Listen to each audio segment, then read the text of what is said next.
Hello friends, સ્વાગત છે આપનું મારા કિચનમાં. આજે આપણે બનાવીશું રવા અને બેસનના ઢોકળા બનાવીશું. તો ફટાફટ બની જાય એવી રેસીપી છે. તો આ ઢોકળા બનાવવા માટે મેં અહીંયા 1 કપની જેટલો ઝીણી જે સોજી આવે છે તે લીધેલી છે અને 1 કપથી જેટલું મેં અહીંયા બેસન લીધેલું છે. બંનેનું માપ સરખું રાખવાનું. હવે આપણે એક વાસણ લઈ અને તેની અંદર સોજી અને બેસન બંને વસ્તુ આપણે મિક્સ કરી દઈશું અને 3 ચમચી જેટલું આપણે અહીંયા ખાટું દહીં ઉમેરીશું. ખાટા દહીંનો ટેસ્ટ એકદમ સરસ આવશે, એટલે બને ત્યાં સુધી ખાટું દહીં લેવાનું. ખાટું દહીં અંદર ઉમેરી અને પછી આપણે બધું બરાબર મિક્સ કરી દઈશું અને પછી થોડું પાણી ઉમેરી અને આપણે જેમ રેગ્યુલર ઢોકળા બનાવી છે તેનું જેમ બેટર તૈયાર કરીએ છીએ તેવી રીતે બેટર તૈયાર કરીશું. હવે આપણે થોડું પાણી ઉમેરતા રહીશું અને આવી રીતે મિક્સ કરતા જઈશું.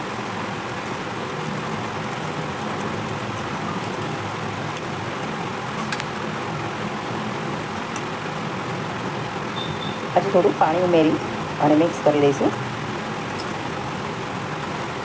સોજીની આપણે કોઈ પણ વસ્તુ બનાવીએ તેનું ધ્યાન રાખવાનું કે તરત જ પલાળીને તરત જ આપણે એ વસ્તુ નહીં બનાવી શકીએ, રેસીપી નહીં બનાવી શકીએ, કારણ કે સોજી થોડી પલળે એટલે થોડી પણ ફૂલે છે. એટલે આપણે એને 15 મિનિટ જેટલું ઢાંકી અને રહેવા દઈશું, રેસ્ટ આપીશું. 15 મિનિટ થઈ જાય પછી જોઈ લઈશું આપણે. તો આપણું પરફેક્ટ એવું બેટર તૈયાર છે. હવે તેની અંદર આપણે અડધી ચમચી જેટલું હું અહીંયા આદું ઉમેરું છું. તમને જો આદુનો ટેસ્ટ ન ભાવતો હોય તો સ્કીપ કરવાનો. અને અડધી ચમચી વાટેલા લીલા મરચાં ઉમેરું છું અને સ્વાદ મુજબ અહીંયા મીઠું ઉમેરું છું. ત્રણેય વસ્તુ ઉમેરી અને પછી આપણે એને મિક્સ કરી દઈશું. અહીંયા હળદર નથી ઉમેરતી. ઘણી બધી વખત એવું બને છે કે આપણે આમાં સોડા પણ નાખવાનો છે આ ઢોકળાની અંદર. એટલે જો સોડા અને હળદર બંને વસ્તુ મિક્સ થાય તો લાલ થઈ જાય છે. એટલે તમે જો હળદર નહીં પણ ઉમેરો તો પણ આ ઢોકળાનો કલર તો એકદમ સરસ જ આવશે. અને 1/4 ટીસ્પૂન જેટલું અહીંયા સોડા ઉમેરું છું. તમારી પાસે ઈનો હોય તો તમે ઈનો પણ ઉમેરી શકો છો. સોડા ઉમેરીને આવી રીતે એક જ ડાયરેક્શનમાં આપણે એને મિક્સ કરી દઈશું.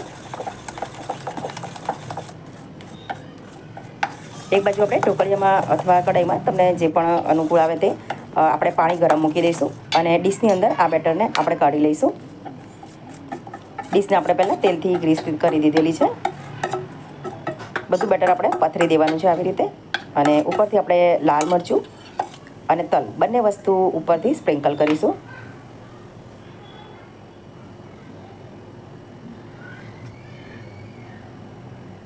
અડધી ચમચી જેટલા તલ પણ સ્પ્રિંકલ કરું છું ઉપરથી.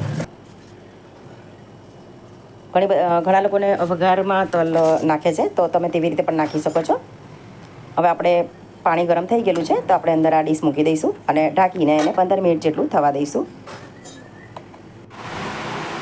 15 મિનિટ થઈ જાય એટલે આપણે જોઈ લેવાનું. તો આપણે સરસ એવા ઢોકળા બનીને તૈયાર થઈ ગયેલા છે. 5 મિનિટ જેટલા એને ઠંડા પાડવા દેવાના. થાળી આપણે ડીશ નીચે ઉતારી દઈશું અને એક બાજુ આપણે 3 થી 4 ચમચી જેટલું તેલ મૂકી અને તેની અંદર રાઈ અને હિંગ અને લીલા મરચાં સમારીને અંદર ઉમેરીશું. આનો આપણે વઘાર કરવાનો છે. હવે આપણે કટ કરી દઈશું અને પછી જે આપણે વઘાર બનાવેલો છે તે આપણે ઉપર રેડી દઈશું. ખાવામાં પણ ખૂબ જ સરસ લાગે છે. અચાનક જો મહેમાન આવવાના હોય તો તમે ગરમા ગરમ આ નાસ્તો સર્વ કરી શકો છો. એકદમ સરસ લાગે છે ટેસ્ટમાં. આવી રીતે આપણે વઘાર ઉપર બધી આવી રીતે રેડી દેવાનો છે.